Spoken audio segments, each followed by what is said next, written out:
আসসালামু আলাইকুম, কেমন আছেন সবাই? দেখেন, আমি স্নোকে ছাদে কেন আসতে দেই না, সেই ফলাফলটা আপনাদের কাছে প্রদর্শিত করিলাম। এই যে দেখেন, আমি দুপুরবেলায় চুপচুপ করে চোরের মতো করে নিজের ছাদে আসতে হয় এবং সেখানে যাতে কোনো পায়ের শব্দ না হয় সেভাবেই আসি। কিন্তু সে যেই রুমে থাকুক না কেন, কিভাবে যে টের পেয়ে যায় আর এই যে চলে আসছে, এসে এখন সে পুরো শরীরটার মধ্যে ধুলা মাখায় বসে আছে। এখন কি করব বলেন তো?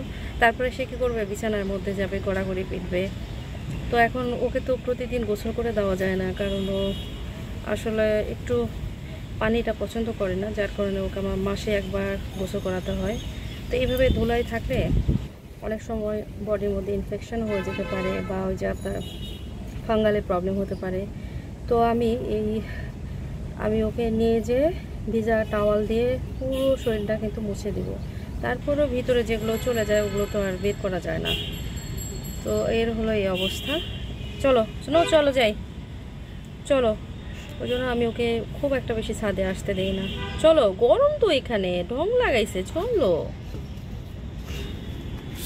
আসো।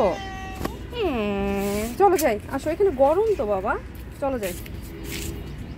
হ্যাঁ আসো, চলো চলো চলো বাবা, আসো আসো, চলো। শোনো,